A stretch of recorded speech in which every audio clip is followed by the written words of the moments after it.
नमस्कार दोस्तों, गहन विचार चैनल में आपका हार्दिक स्वागत है। आज हम आपके लिए पितृपक्ष की एक महान और दिव्य कथा लेकर आए हैं। मित्रों, पितृपक्ष के 16 दिन हमारे पूर्वज धरती पर आते हैं। मान्यता है कि हमारे द्वारा शुद्ध मन से किया गया तर्पण उन्हें तृप्ति प्रदान करता है और वे हमें पवित्र आशीष प्रदान करते हैं। कहा जाता है कि इस पवित्र कथा को श्रवण करने मात्र से सभी प्रकार के पितृदोष समाप्त हो जाते हैं। जिस मनुष्य के कानों में यह कथा पड़ती है उसके करोड़ों पाप नष्ट हो जाते हैं और उसे अपार धन संपत्ति, सुख तथा समृद्धि की प्राप्ति होती है। यह अद्भुत कथा स्वयं भगवान श्री कृष्ण ने पक्षीराज गरुड़ को सुनाई थी। तो आइए श्रद्धा और मनोयोग के साथ सुनते हैं पितृपक्ष की यह परम मंगलमय कथा। दोस्तों, बात बहुत प्राचीन समय की है। एक बार पक्षियों के राजा गरुड़ के मन में पितृपक्ष को लेकर गहरी जिज्ञासा उत्पन्न हुई। इस जिज्ञासा का समाधान पाने के लिए गरुड़ जी द्वारिका पहुंचे और भगवान श्री कृष्ण के समक्ष विनम्रता पूर्वक प्रणाम कर खड़े हो गए। भगवान श्री कृष्ण ने गरुड़ को स्नेह पूर्वक अपने समीप बैठने का संकेत किया। गरुड़ ने हाथ जोड़कर निवेदन किया, हे प्रभु, मेरी एक शंका है, कृपा करके बताइए। पितृपक्ष में यदि मनुष्य पितरों की पूजा करता है तो उसे क्या फल मिलता है? इन पवित्र दिनों में पितरों की प्रसन्नता के लिए कौन कौन से उपाय किए जाने चाहिए? भगवान श्री कृष्ण ने गरुड़ की ओर मुस्कुराकर देखा और बोले, हे गरुड़, तुमने अत्यंत उत्तम प्रश्न किया है। वास्तव में तुम्हारे प्रश्न में संपूर्ण मानव जाति का कल्याण निहित है। जो व्यक्ति श्रद्धा से पितरों को संतुष्ट करता है उसके सभी दुख दोष स्वतः ही समाप्त हो जाते हैं। पितरों की पूजा करने से मनुष्य को अपने पूर्वजों का आशीर्वाद प्राप्त होता है। इस संदर्भ में एक प्राचीन कथा प्रचलित है जो मैं आज तुम्हें सुनाता हूं। इसे ध्यानपूर्वक सुनो। जो भी श्रद्धा पूर्वक इस कथा को सुनता और सुनाता है उसके समस्त पितृदोष नष्ट हो जाते हैं और उस पर सदैव पितरों की कृपा बनी रहती है। गरुड़ ने उत्सुक होकर कहा, हे प्रभु, आपके श्रीमुख से इस मंगल कथा को सुनने के लिए मैं अत्यंत आतुर हूं। कृपया मुझे विस्तार से यह कथा सुनाइए। मैं अवश्य इस पुनीत कथा को जन जन तक पहुंचाऊंगा। श्री कृष्ण बोले, हे गरुड़, बहुत समय पहले की बात है। प्राचीन काल में रुचि नाम के एक पराक्रमी राजा थे। राजा रुचि ने एक दिन संसार के समस्त माया मोह को त्यागने का निर्णय ले लिया। उन्होंने अपना राजपाट, धन दौलत और सारे सांसारिक सुखों का परित्याग कर दिया और वैराग्य धारण कर लिया और निर्मोही होकर वे ब्रह्मचर्य का पालन करते हुए तपस्वी जीवन बिताने लगे। राजा रुचि घर परिवार छोड़कर वन में एक साधु की भांति विचरण करने लगे। वे दिन में केवल एक बार अल्प भोजन करते और बाकी समय प्रभु चिंतन एवं तपस्या में लीन रहते थे। राजा रुचि के इस कठोर त्यागपूर्ण जीवन को देखकर उनके पितृगण अत्यंत चिंतित हो उठे। स्वर्ग लोक में विराजमान उनके दिवंगत पूर्वज यह देखकर बहुत दुखी हुए कि उनका वंशज संसार त्याग कर सन्यासी जीवन अपना रहा है। अपने पुत्र के वंश को इस प्रकार समाप्त होता देख पितरों को भय होने लगा। वे विचार करने लगे कि यदि रुचि ने विवाह नहीं किया और संतान उत्पन्न नहीं की तो उनके कुल की परंपरा यहीं समाप्त हो जाएगी और फिर पितरों को पिंडदान और श्राद्ध कर्म कौन करेगा? इस आशंका से व्याकुल होकर पितरों ने निश्चय किया कि उन्हें स्वयं पृथ्वी लोक पर जाकर अपने वंशज को समझाना चाहिए ताकि वह वैराग्य छोड़कर गृहस्थ जीवन अपना ले। कुछ समय पश्चात एक दिन ऋषि बन चुके राजा रुचि वन में एकांत तपस्या में लीन थे। उसी समय अचानक एक दिव्य प्रकाश वहां प्रकट हुआ और 4 तेजस्वी पुरुष वहां अवतरित हुए। उन दिव्य आत्माओं को देखकर ऋषि रुचि की तंद्रा भंग हो गई और उन्होंने विस्मय से आंखें खोलीं। अपने समक्ष ऐसे अलौकिक आगंतुकों को खड़ा देखा तो वे तत्काल उठकर उनके चरणों में दंडवत प्रणाम करने लगे। उन्होंने विनीत स्वर में पूछा, हे महान आत्माओं, आप कौन हैं और आज मेरे समक्ष प्रकट होने का क्या कारण है? उनमें से एक दिव्य पुरुष ने मधुर स्वर में कहा, वत्स रुचि, हम तुम्हारे पितृगण हैं, अर्थात तुम्हारे पूर्वज। तुम्हारा वर्तमान आचरण देखकर हम अत्यंत दुखी हैं, इसीलिए तुमसे मिलने आए हैं। अपने पूर्वजों को सामने खड़ा जानकर ऋषि रुचि की आंखें श्रद्धा से भर आई। उन्होंने हाथ जोड़कर आदर पूर्वक कहा, हे पूज्य पितृदेवों, आपके दर्शन से मेरा जीवन धन्य हो गया। कृपा करके यह बताइए कि मेरे किस व्यवहार से आप अप्रसन्न हैं? मुझसे ऐसी क्या त्रुटि हुई है जो आप सभी मुझे बताने स्वर्ग से स्वयं पधारे हैं? एक पितृ ने गंभीर स्वर में कहा, हे पुत्र, हम तुम्हारे जीवन के मार्ग से संतुष्ट नहीं हैं क्योंकि तुमने अब तक विवाह ही नहीं किया। बताओ, तुमने गृहस्थ जीवन से मुंह मोड़ने का निर्णय क्यों लिया? विवाह करना और गृहस्थ आश्रम में प्रवेश करना मानव जीवन का परम कर्तव्य है और गृहस्थ आश्रम तो स्वर्ग एवं मोक्ष प्राप्ति का उत्तम मार्ग माना गया है। गृहस्थ बने बिना मनुष्य अपने समस्त कर्तव्यों का पालन नहीं कर सकता, ना ही मोक्ष प्राप्त कर सकता है। दूसरे पितर ने समझाते हुए आगे कहा, हे वत्स, गृहस्थ जीवन में रहकर ही मनुष्य देवताओं, पितरों, ऋषि मुनियों और अतिथियों की सेवा भली भांति कर पाता है। जो व्यक्ति घर परिवार में रहकर यज्ञ करता है, देवताओं को स्वाहा उच्चार के साथ हवि अर्पित करता है और पितरों के निमित्त स्वाधा कहकर तर्पण करता है, वही अपने देव ऋण और पितृ ऋण से मुक्त होता है। इसी प्रकार गृहस्थ अपने द्वार पर आए अतिथि को अन्न जल देकर तृप्त करता है और दान पुण्य करता है तो ऋषि ऋण और मानव ऋण भी चुका देता है। एक अन्य पिता ने समझाया, संतान उत्पन्न करना और वंश को आगे बढ़ाना मनुष्य का परम धर्म है। सोचो, बिना संतान के तुम स्वर्ग कैसे प्राप्त करोगे? तुम्हारे बाद तुम्हारे पितरों को पिंडदान और श्राद्ध कर्म कौन करेगा? देव पूजा और पितृ तर्पण जैसे कर्म किए बिना तुम्हें उत्तम लोकों की प्राप्ति भी नहीं होगी। यदि तुम अपने कर्तव्य से विमुख रहे तो मरने के बाद तुम्हें नरक भोगना पड़ेगा और अगले जन्म में भी कष्ट उठाने पड़ेंगे। पितरों की बात सुनकर कुछ देर तक ऋषि रुचि मौन रहे। फिर उन्होंने धीरे से उत्तर दिया, हे मेरे पूज्य पूर्वजों, आपकी चिंताओं का मूल कारण मैं समझ रहा हूं, किंतु कृपा करके मेरी बात भी सुनिए। मेरे विचार में विवाह का बंधन मनुष्य के लिए अनेक दुखों का कारण बन जाता है। गृहस्थ जीवन में कदम रखते ही मोह माया घेर लेती है और मनुष्य जाने अजाने नए पाप कर्म करने लगता है। इसी विचार से मैंने आजीवन अविवाहित रहने का संकल्प लिया है। मैं मानता हूं कि स्त्री संग करने से मन और इंद्रियों पर नियंत्रण रखना कठिन हो जाता है, जिससे आत्मिक शांति भंग होती है। जो व्यक्ति ब्रह्मचर्य का पालन करते हुए प्रतिदिन शास्त्रों का अध्ययन करता है और ज्ञान रूपी अमृत से अपनी आत्मा को निर्मल करता है, वही वास्तव में प्रशंसनीय है। इसलिए मैंने अपनी इंद्रियों को वश में रखते हुए ज्ञान के मार्ग पर चलने का निर्णय किया है, ताकि अपनी आत्मा को संसार के बंधनों से दूर रख सकूं। पितृ कुछ क्षण के लिए शांत रहे। फिर एक पितृ ने धैर्य पूर्वक समझाया, वत्स, इंद्रिय संयम और आत्मा की शुद्धि की बात तुमने ठीक कही है। मनुष्य को अवश्य अपने मन और इंद्रियों को वश में रखना चाहिए और आत्मज्ञान के जल से अपनी आत्मा को पवित्र करते रहना चाहिए।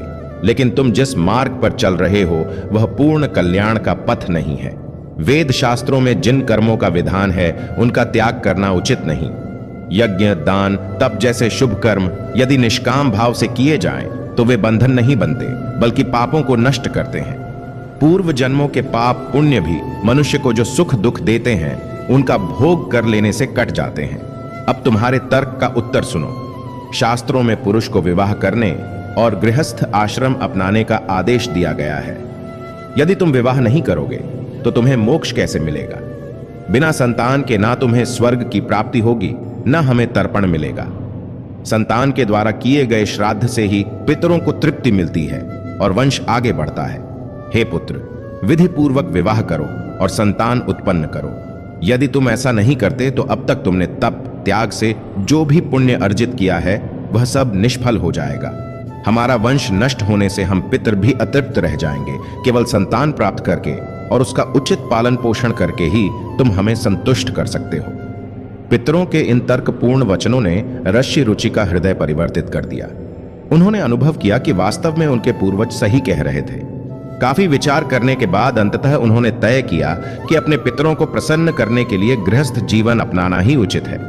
इसके पश्चात ऋषि रुचि ने हाथ जोड़कर पितरों से निवेदन किया, हे पितृ देवों, आपने मुझे सत्मार्ग दिखाया है।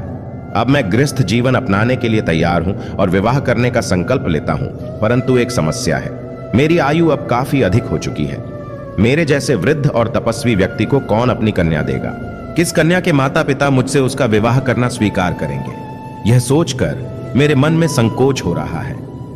पितृगण ने उत्तर दिया, वत्स, तुम सिर्फ अपना कर्तव्य निभाने का प्रण करो, मार्ग अपने आप निकल आएगा। यदि तुम हमारे वचनों को नहीं मानोगे तो हम पितरों का पतन निश्चित है और तुम्हारी भी अधोगति होगी। ये मत सोचो कि कन्या कौन देगा। याद रखो, ईश्वर उन लोगों की सहायता करते हैं जो अपने दायित्व का निर्वाह करने को तत्पर रहते हैं। इतना कहकर चारों दिव्य पितृ क्षण भर में अदृश्य हो गए। पितरों के अंतर ध्यान होते ही ऋषि रुचि अकेले वन में खड़े रह गए। अब उनके समक्ष सबसे बड़ी चुनौती अपने लिए एक उपयुक्त जीवन संगिनी खोजने की थी। उन्होंने संकल्प तो कर लिया था, परंतु मन में शंका और चिंता उठ रही थी कि यह कार्य कैसे पूर्ण होगा।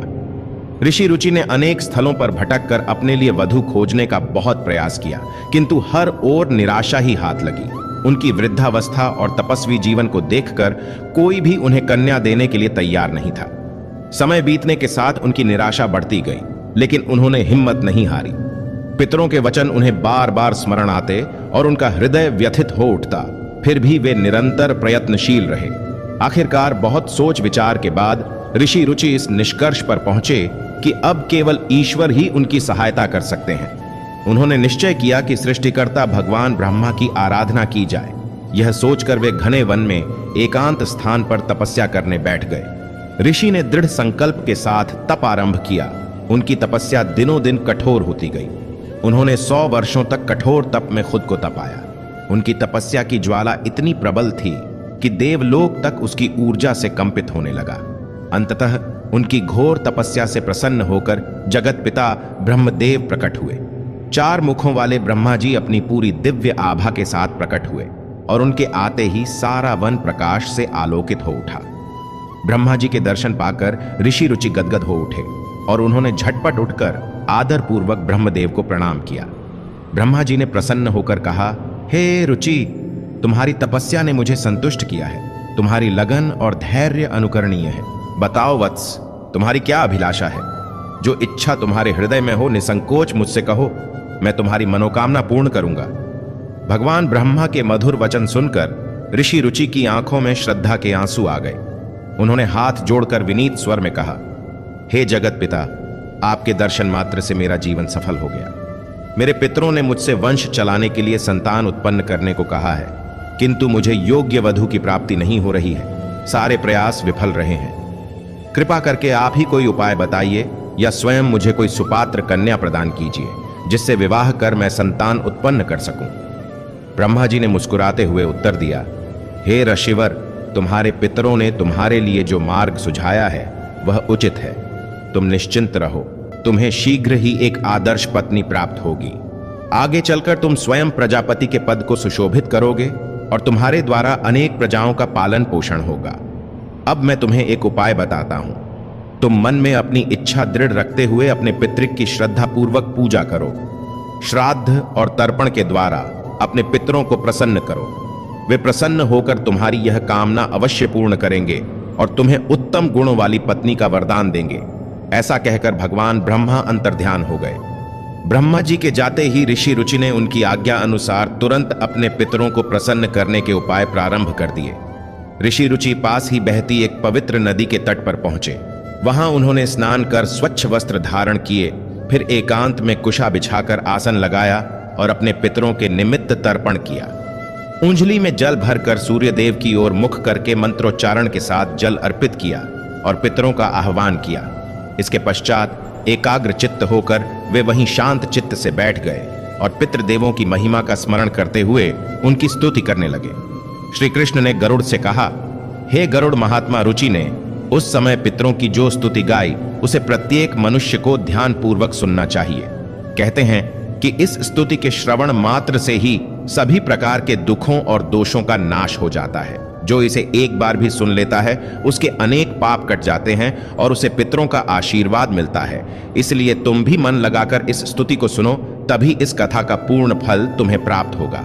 ऋषि रुचि हाथ जोड़कर आकाश की ओर देखते हुए भक्ति भाव से प्रार्थना करने लगे। जो अधिदेवता रूप में सर्वत्र विद्यमान है और जिन्हें श्राद्ध के अवसर पर देवताओं के माध्यम से स्वधा उच्चारण द्वारा तृप्त किया जाता है, उन समस्त पितृगण को मेरा कोटि कोटि नमन है। जो पितृगण अग्निश्वात, बरहशद, आजप तथा सोमप कहलाते हैं, वे सभी मेरे द्वारा किए गए इस श्राद्ध से संतुष्ट हों। अग्न अग्निश्वत्थ पितृ मेरी पूर्व दिशा की रक्षा करें। बरहशद पितृ सदैव दक्षिण दिशा से मेरी रक्षा करें। आजप पितृ पश्चिम दिशा की और सोम पितर उत्तर दिशा की रक्षा करें। समस्त पितृग हम पर कृपा रखें और हमें राक्षस, भूत, प्रेत, पिशाच जैसी दुष्ट शक्तियों के असर से बचाएं। विश्व, विश्वभुक, आराध्य, धर्म, धान्य, शुभानन, भूतिद, भूतकृत और भूति नामक आदि 9 प्रकार के पितृगण कल्याण और कल्याद, कल्याकर्ता, कल्यातराश्रय, कल्याता, हेतु एवं अनघ नामक आदि 6 प्रकार वर, वरेण्य, वरद, तुष्टिद, पुष्टिद, विश्वपात एवं धाता आदि 7 प्रकार पाप विनाशक, जो महान, महात्मा, महित, महिमावान और महाबल नाम से प्रसिद्ध 5 प्रकार उन गणों के ही साथ सुखद, धन्द, धर्मद और भूतद नामक आदि 4 प्रकार के पितृगण, इस प्रकार कुल 31 प्रकार के पितृगण इस जगत में विराजमान हैं। मैं उन सभी पितरों को प्रणाम करता हूं। कृपा करके आप सब मेरे द्वारा विधि पूर्वक अर्पित इस तर्पण और पिंडदान को स्वीकार कर तृप्त हों तथा मुझ पर अपनी कृपा बनाए रखें। महात्मा रुचि की इस भावपूर्ण स्तुति को सुनकर पितृगण अत्यंत प्रसन्न हो गए और वहां एक चमत्कार हुआ।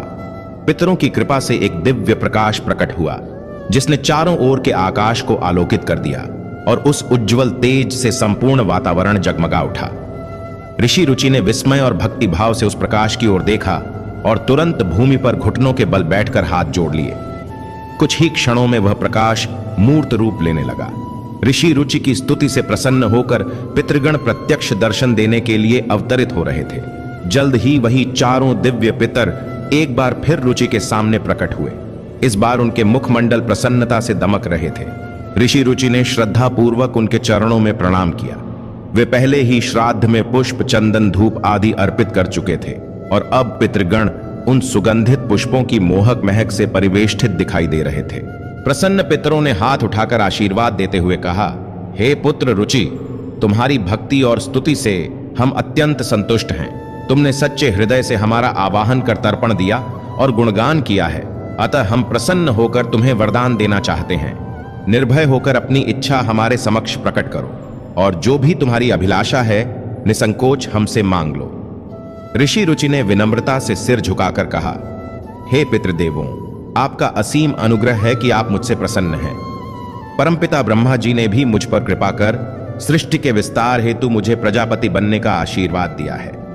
अब आप ही मुझ पर दया करके ऐसी पत्नी का वरदान दें जो गुणवान, तेजस्वी और सदाचारी हो।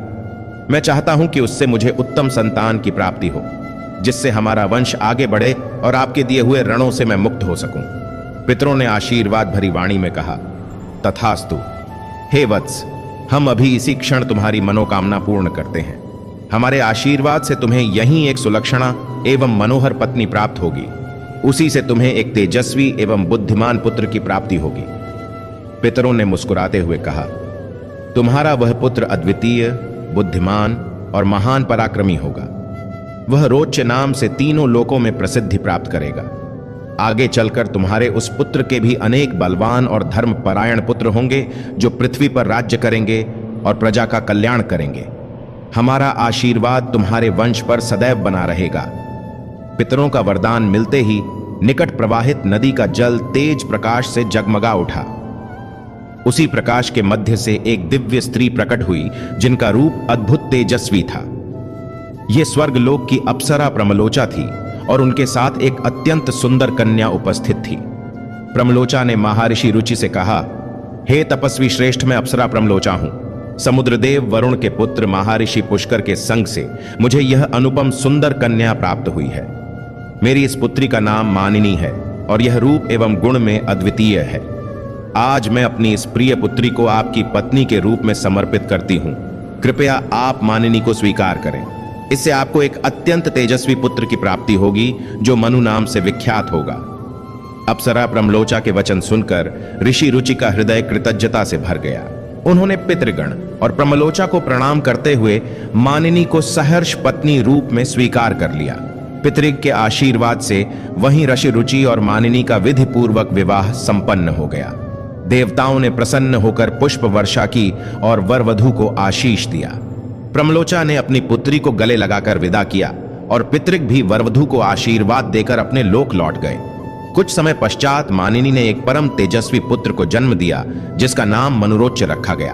उस बालक ने युवा होकर अपनी बुद्धिमत्ता और पराक्रम से तीनों लोकों में अपने कुल की कीर्ति फैलाई और अपने कुल का गौरव बढ़ाया। इस प्रकार राजा रुचि का वंश आगे बढ़ा और उनके पितृ पूर्णतः तृप्त व संतुष्ट हुए। दोस्तों, इस कथा से स्पष्ट होता है कि पितरों की पूजा और श्राद्ध कर्म का जीवन में अत्यंत महत्व है। पितृपक्ष के दौरान हमें अपने दिवंगत पूर्वजों को श्रद्धा पूर्वक स्मरण कर तर्पण करना चाहिए, जिससे पितृ प्रसन्न होकर आशीर्वाद देते हैं और जीवन के कष्ट दूर होते हैं। यही है पितृपक्ष की वह दिव्य कथा जो भगवान श्री कृष्ण ने पक्षीराज गरुड़ को सुनाई थी। इस कथा के श्रवण से समस्त पितृदोष शांत हो जाते हैं और परिवार में सुख समृद्धि आती है।